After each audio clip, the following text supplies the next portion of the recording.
Good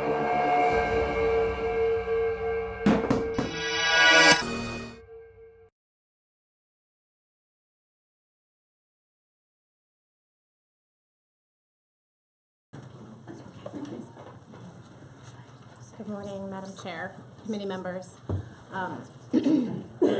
My name is Heather Carrol, and I'm here representing the Alzheimer's Association, and just to give comment to you in the scope of the amount of people with dementia in New Hampshire and their vulnerability. So we have 25,000 granite staters who currently have Alzheimer's or related dementia. And I'm here to testify on the scope of how 696 strengthens the law protecting vulnerable adults from elder abuse and financial exploitation. With cognitively impaired people with memory loss, it makes them vulnerable, and often they become a target.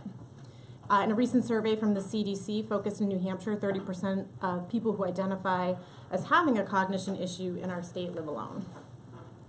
If the person or family is not local and has no family and is homebound in a situation, that leaves them open to situations that could put them at risk for exploitation.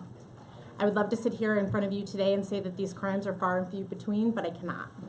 The Alzheimer's Association has a 24-hour helpline for families and professionals who need any sort of help with dementia issues. And in 2017, our helpline received 100 calls from family members asking for specific information around abuse and financial exploitation of a cognitively impaired loved one.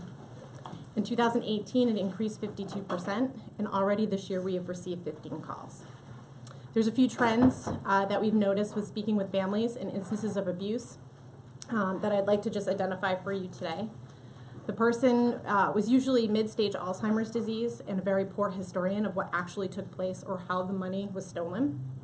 The perpetrator was often in a position of trust, such as a hired caregiver, family member, or friend. Veterans with dementia were specifically targeted due to steady pensions coming in and the difficult reporting process through the VA to track theft. A shortage of trained direct care workforce left people looking for care and hiring people that were not properly vetted. And restitution at times awarded but not delivered due to the money being long gone by the time the case went to court, or the victim was too afraid to speak to law enforcement. In situations of financial abuse, it's not just the theft of money. In almost all instances reported to the association, the goals of financial abuse perpetrators were achieved through deceit, threats, and emotional manipulation of the person with dementia. In addition, physical and sexual violence frequently occurred within the vortex of elemental greed and a disregard for the victim's financial abuse. New research indicates that instances of elder financial abuse is not just ones against people with dementia, and they're far higher than we previously reported nationwide, as many instances go unreported. In conclusion, abuse of any vulnerable person, especially one with Alzheimer's disease, decimates incomes both great and small. It creates healthcare inequities, fractures families, reduces availability of healthcare options, and increases the rate of depression among elders. Alzheimer's is a very expensive disease, and any theft of assets at a time where the person needs them most to have quality care is horrible. Currently, Alzheimer's disease costs the taxpayers $18.3 million. Any abuse of a cognitive impaired person is an intolerable crime, resulting in loss of human rights and dignity.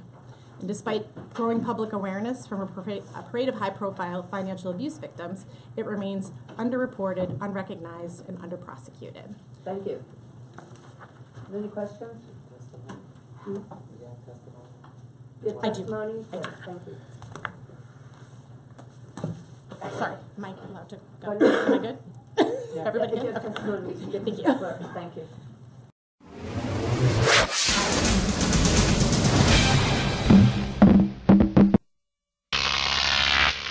Croc TV.